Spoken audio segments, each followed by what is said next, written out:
Hey guys, welcome back to the channel. I'm Nick Cooling, and today I'm going to be doing a video about my favorite film from every year that I've been alive so far. So that's from 1991 to 2020. So there's 30 films here, even though I just turned 29. And the way math works out, eh? So this has been done by a lot of the big YouTubers already. And I'm not doing it to copy them or whatever. This is just, I figured it'd be a good way for you guys to know me a little bit better and know my favorite films, at least from each of those years. So I'm just gonna dive right into this. I don't want to talk too much about each film because this will be like a 4-hour video. So I'm just gonna skim kind of right through this. But before I jump right in, just make sure to like the video and subscribe if you want more content from me. This is like a multimedia channel. I do music reactions, I do movie reviews, franchise rankings, all sorts of stuff. So stick around. So kicking right off with my birth year of 1991, we got Terminator 2, T2. What a great film. The best sequel ever made. Even though I do prefer the original just a tiny bit more, just because they have a little bit more of a horror aspect to it. But yeah, it's a kick-ass action film. It's got everything you want. There's CGI in it. It is better than most movies that comes out today, which is crazy to think that this is like 29 years old. So yeah, it's just a great film. Next in 1992, we got Army of Darkness, the third film in the Evil Dead franchise. This is actually the first one I've ever seen, the Evil Dead's. It's much more comedy than the horror for the most part, but I just love it. It's nostalgic to me since I've seen it at a really young age, and yeah, I just love Bruce Campbell in this one. Next up, 1993, we got Jurassic Park, the best dinosaur movie ever made. The sequels can't even touch it. Just another classic. Steven Spielberg at his best. Yeah, I love this movie. In 1994, we got Lion King. Now, this is one of the best cartoons, animated films, whatever you want to call it, ever made. It goes all sorts of directions. It goes pretty dark, which I appreciate. Like, kids' films are too scared to go in some places that even Lion King went. You got great cast, great characters all around, and just a very awesome story. Next, we got another animated film, 1995. We got Toy Story. See, I was very young, or obviously, since I was born in 91 at this time, so there's going to be quite a bit of animated films down here. And Toy Story is my favorite. I find it's better than Lion King. It also has a couple of dark moments with the neighbor Sid. Crazy character. But yeah, I just love this movie ever since its release. I've been watching it since 95, since as long as I can remember. I think it's the first fully computer animated film too, which is a pretty cool milestone, even though it may have not aged well in that department, but it's like the first one. So but yeah, just great cast and great movie. Coming in 1996, we got Scream, one of my favorite horror movies of all time. It's very clever. It took the slasher genre back to the forefront when it was dying in the 90s. And what else can I say about it? Has great twists. It has great characters. I love that this was made for horror fans, but the mainstream audiences can also enjoy it. Next, 1997, we got Men in Black. I find this movie doesn't get enough love. It's amazing to me. I love Men in Black ever since it released in 97. And this is also the only entry in the Men in Black series that features some horror elements. Just like how the villain was like this bug who went into this guy's body. And just, I don't know, I love the sci-fi aspect of this too. Will Smith is hilarious. Yeah, just another movie with great cast, great story. And they could never quite reach that greatness in the sequels. Coming in at 1998, we got The Truman Show. Now this is a little different. Everybody growing up had at least one moment in their life when they're like, am I living a reality TV show where I'm the joke? And that's essentially what this is. And Jim Carrey just steals the show in this. It's a great, unique concept, and this is an overall great film. Next, 1999, we got The Matrix. Just really, really original story. You got probably Keanu Reeves' biggest role ever in this one, even though he had a lot of big roles. But yeah, just the world building in this was amazing, so creative.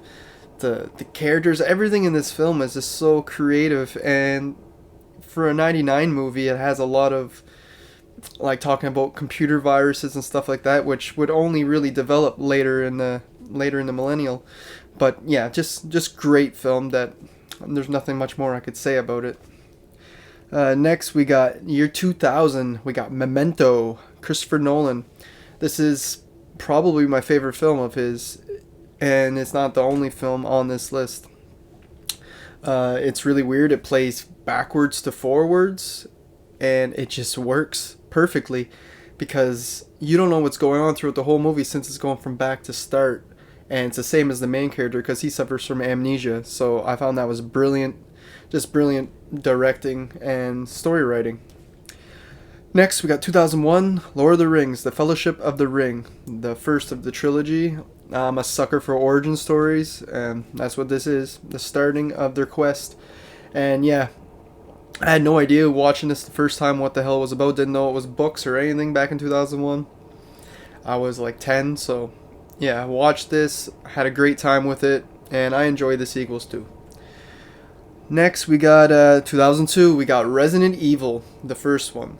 I find this movie gets way too much hate. I did a review on it. I ranked the whole franchise, but out of the whole franchise, this is the only one I keep going back to at least once a year. I love the soundtrack. I love the aesthetics to it. I love the cheese that's in it. It's almost like an 80s film. Yeah, video game fans get mad because it's nothing like the games, but for this being a standalone movie, just this story is awesome to me. Next up, 2003, we got School of Rock. Jack Black kicking ass as a teacher, and it's supposed to be faking a supply teacher, but really showing the kids how to rock out.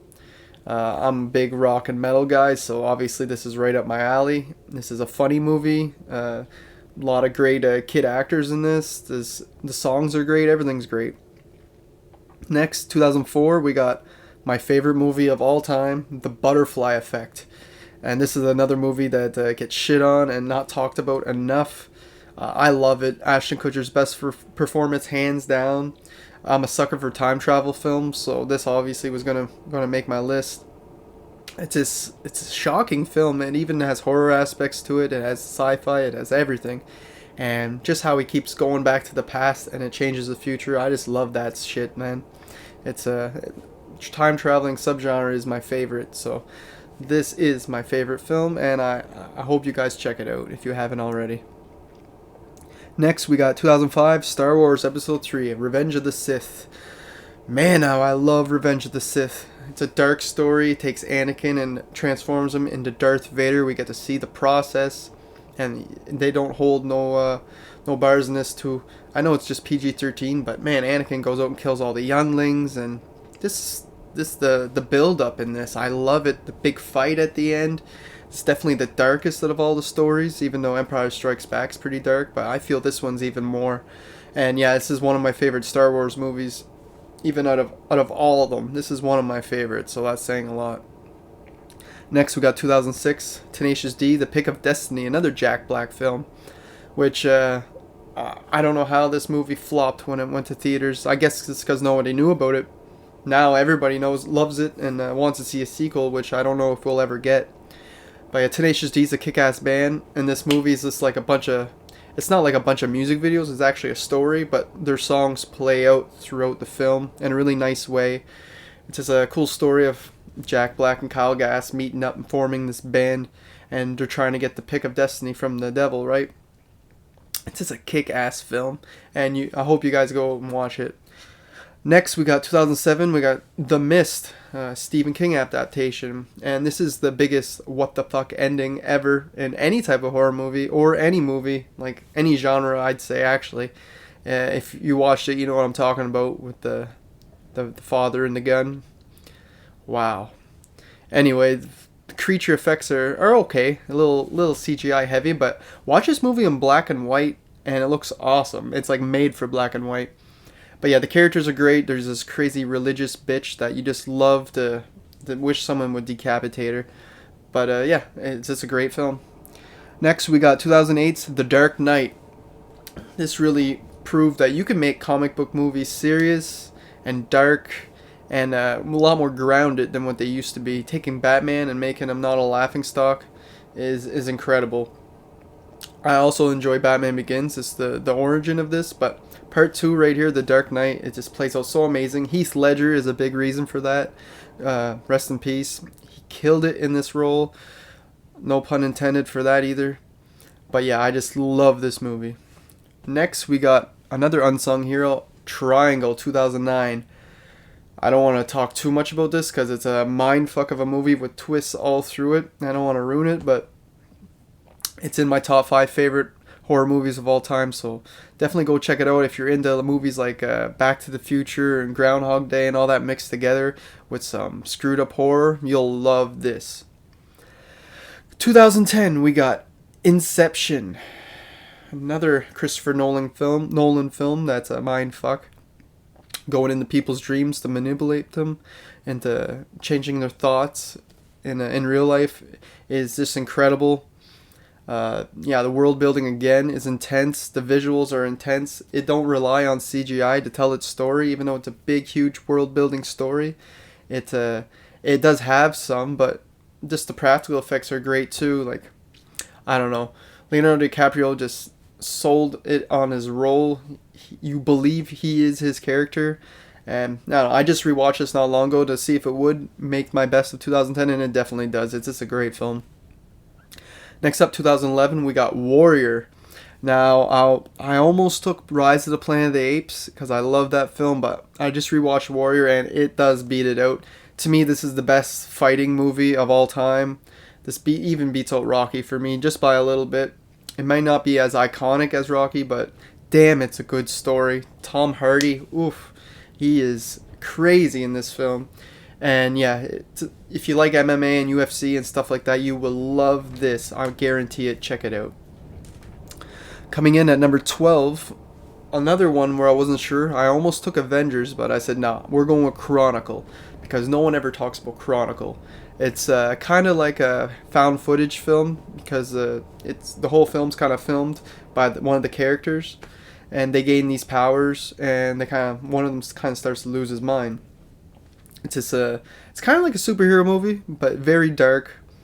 Not necessarily horror, more thriller, but yeah, just check it out. It's awesome. So at 2013, we got This Is the End. And to me, this is my favorite James Franco, Seth Rogen comedy. You know how they have Pineapple Express and all those films. So to me, this is the best. It has like 100 cameos in it. You got all their friends, all the actors. You got Rihanna. You got everybody in this one. It's just hilarious and like an apocalypse movie with these guys stuck in one house. It's bound to be funny. Coming in at 2014, we got Guardians of the Galaxy. Now, this movie came out of nowhere. Nobody ever heard of these comic books. Well, not the average person anyway, like me. And wow, was it a surprise. This kick-ass, one of my favorite Marvel movies. Chris Pratt killed it in the role. Rocket, all those characters, Groot. I mean, we never knew we needed them, but they are awesome, and they really make a great addition to the MCU. Next up, we got 2015, we got Mad Max, the new Mad Max movie. This was just out of nowhere. I'm like, what? A new Mad Max movie? And it doesn't really necessarily tie in with the old ones, but it didn't need to. It tells this new story, and that's exactly how you got to do remakes. It's not really a remake, it's more like a sequel that it's not really attached, but this is how you do it. And again, Tom Hardy kills it again. Charlize Theron, all of them. And yeah, just an awesome adventure. Next, we got 2016, The Belko Experiment. This is like Battle Royale in an office setting. And I'm a sucker for stuff like that. And this is written by James Gunn, so that's why the story and all that's just written so perfectly, I find. I love all the characters, the crazies to the normals. I love how the music's played in like the Spanish. It's songs you know, but they're played in Spanish. And yeah, just everything's awesome. I love the kills. It's just a kick-ass film. 2017, we got Wonder Woman. Another film I did not expect to enjoy as much as I did. This is my favorite DC film out of the DCEU. Out of that storyline, this is my favorite. I can't wait for Wonder Woman 1984 to release. Just the action is great. Uh, she's beautiful. Like, this is an awesome movie. Next, we got 2018. We're sticking with comic books. We got Avengers Infinity War. Now, this is, I think, the best superhero film ever made. I think, off the top of my head, yeah, I think it's the best. It's this non-stop action for like 2 hours straight. Love the story. Like how the turn that they take at the end. You're like, what? They really went there? Even though you know they're going to probably fix it with Endgame, which they did. But yeah, it just massive collaboration with all these characters, and it just worked out perfectly. 2019, we got The Perfection. Now this is on Netflix if anybody wants to check it out. Another film I went in knowing nothing, and it just took a turn, took another turn, and I'm like, what the hell is going on? And I loved it. And there's a final twist at the end too, which is the cherry on top. I don't even know how to categorize this film, to tell you the truth. It's like a music academy film with jealousy, and then all mixed in together with horror all sprinkled in through. And you have to see it to believe it. This is highly recommended. The Perfection. And lastly, at 2020, we got The Invisible Man. One of the better things that come out of 2020, to be honest. This is just how you bring old ass 1930s, 40s movies into the modern times. I love this film. The Invisible Man is my favorite of 2020. So you're gonna see my 2020 ranking list. I have a couple more films to watch before I make that ranking, but as of now, this is my number one. I loved everything about it. I loved the main girl in it. I forget her name, but she killed it in the role. She seemed like she was going crazy, like actually her real self, like, and it's just very clever the way that they brought this to the modern times. And there you have it. There's 30 films, my favorite from each year, 1991 to 2020. So yeah, I just wanted to put this out here on my birthday. I figured it would make sense, me being 29 years old, giving you all the films from each year, my favorite. But that's all I have for today. I have a little bit more Christmas content coming up. That's it for now, guys. Thanks for watching.